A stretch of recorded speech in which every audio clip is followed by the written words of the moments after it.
Now, words and consciousness are very important. Proverbs also talks about that there's power. Life and death is found in the power of the tongue. Your words matter.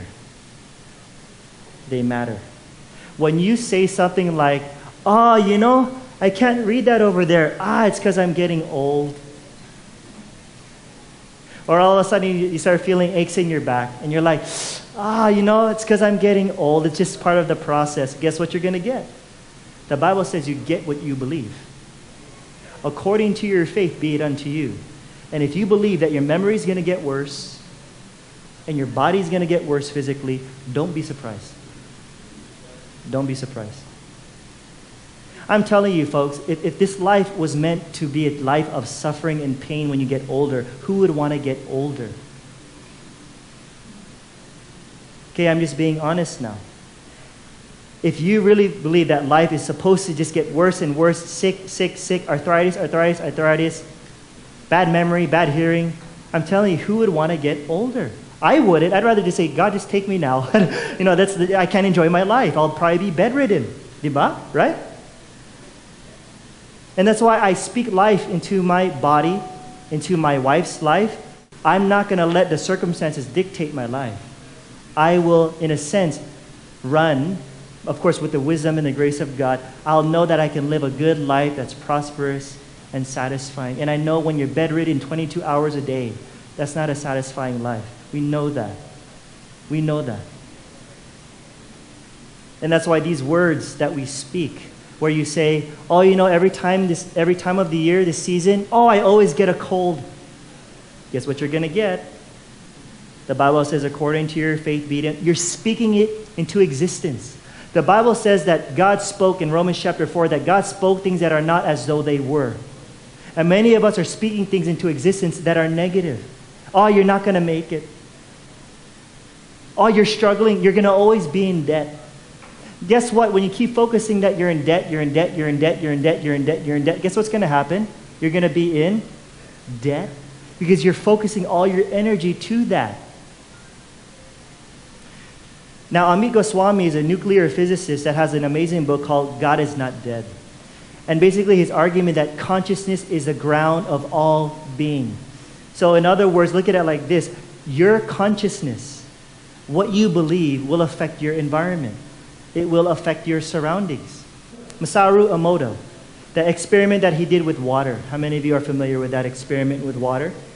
Now, this is a very famous one that a lot of people know about. This Japanese guy, with this experiment, is that he got water, he put it in a container. What he would do is that he would expose this water in a container to music, different types of music, certain types of words, prayers, right? And consciousness.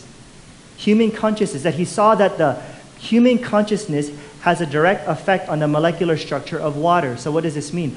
With these experiments that the water was put in these containers and frozen, he would put labels of words, positive words on these containers.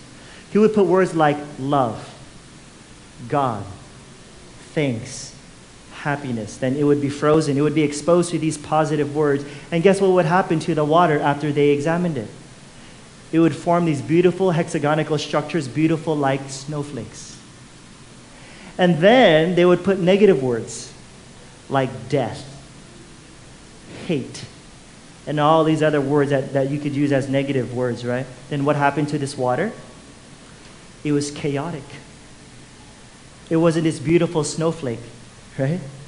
That's why I speak life. I'm rich. I'm prosperous. We have more than enough. We have more than enough. Why? Because if I only had enough, I cannot give. My children, you'll say, my children are healthy and strong, right? These are the things, folks, we need to speak life. You're not getting poor. You're not in debt. I'm telling you, when you only think debt, that's what you'll get. If I tell you, if you tell your child, stay off of the street, anak, what are they going to think about? What's the image that's in their head? The street. So even if you say stay off the street or get out of debt, you're focusing on the street or debt. That's the way the law works. Don't sin. Don't do that sin. Well, guess what? Don't do that. It's focusing on that sin. But when you focus on, instead of saying, I am not sick in Jesus' name, I am not sick. No, change your language and say, I am well. Focus on the positive. Or if we are anti-war, we have all these rallies. You know, there's a saying that says, that which you resist will persist. If you are always against something, it's going to keep on going. Instead of being always anti-war, be pro-peace. Focus on the positive. Change your words.